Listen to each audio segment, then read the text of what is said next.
Are we good? We're live. Hi, Bryan Cranston here. I am in the dressing room of the Stephen Colbert Show, The Late Show, and in New York City. And there's snow all around, but I'm here for Facebook Live. So I'm excited to get to all the questions we have, as many as we can.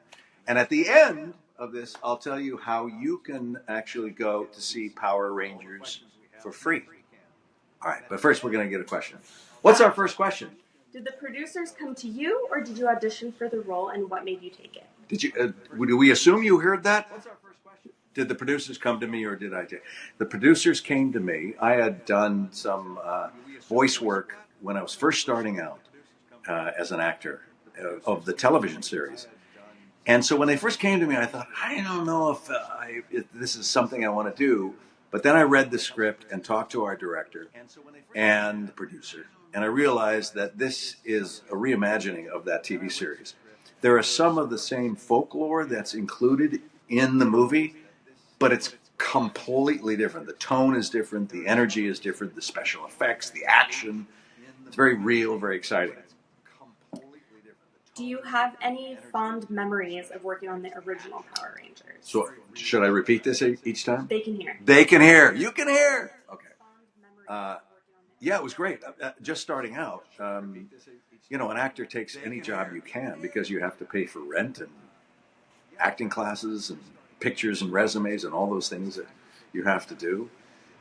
So getting that job, I think it paid $50 for the first hour and $25 for every hour after that. So the minimum you'd get is $50. If you stayed 2 hours, you had $75.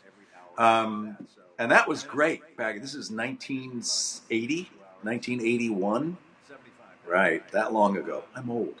But it was great to be able to, learn how to tell a story using just your voice.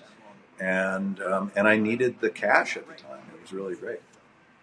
Austin asks, did you watch a lot of the original Zordon to prepare for your role? No, I don't.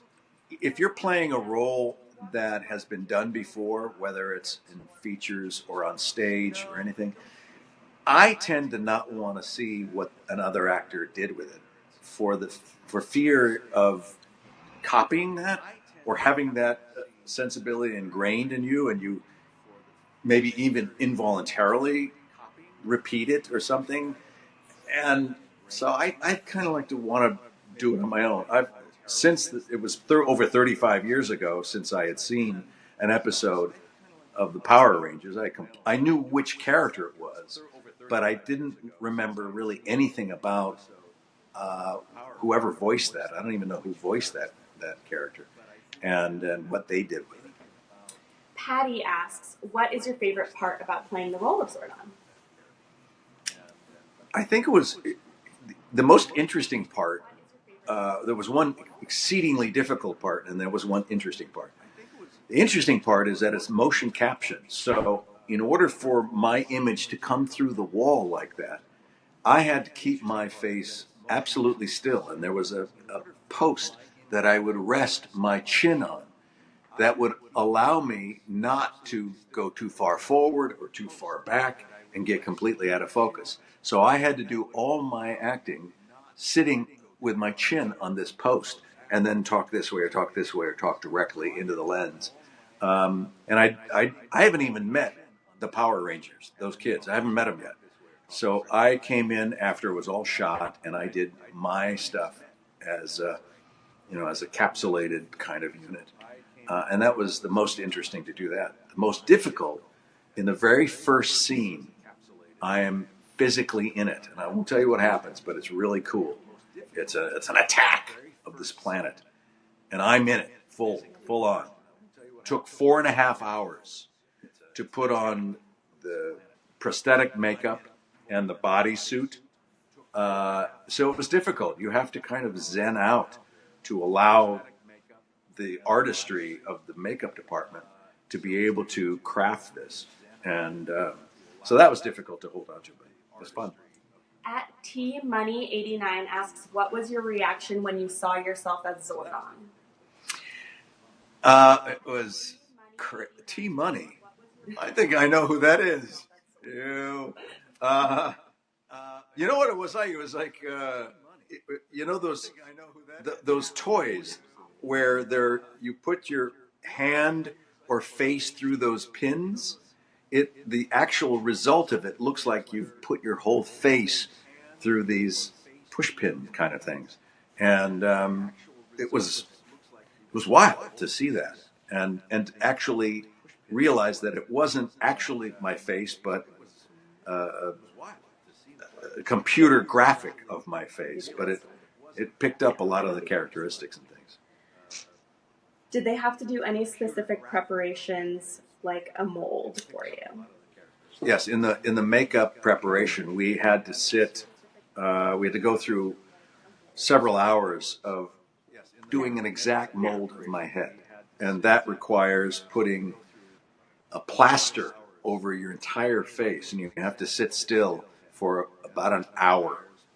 And the only thing that connects you to life are two little holes to open up for breathing through your nostrils. But they put plaster on, they put kind of a webbing material, cloth material, then more plaster, and then it hardens. And after it hardens, they cut it and break it off, and then they have a perfect mold of your face. Every single detail of your face, an exact measurement of your head. And that's a little weird because you're completely in the dark, and the sound is like when you're underwater and you hear roll, roll, roll, roll, this kind of muffled sound, and it's a little eerie because you can't see anything, of course, and the only connection is through that. And when they were putting the things under my nose, and occasionally a finger would kind of block my nostril, and you kind of freak out just for a moment because it's like, oh, they could easily pinch off my lifeline. So it's a little, you have to be able to calm yourself, but the effect is fantastic. Stephen Made This asked, how was the experience of working on Power Rangers now changed from the 90s? Well, in the 90s, I started in the 80s. I only did it for a stretch, and I was only doing voices. Voices of the Power Rangers, not the Power Rangers, the voices of the villains. You will not defeat me. I shall vanquish you, and that sort of thing, which was fun. And so I only did the voices, and you walk away. But this one, there was on-camera stuff that we did, and it's very different. It's different and yet familiar, if that makes sense. You see the world of the Power Rangers, and you go, I know that world, and I know the rules that were set up. And the movie adheres to those rules and yet expands on the storytelling. And now with the visual effects and special effects, it becomes its own entity.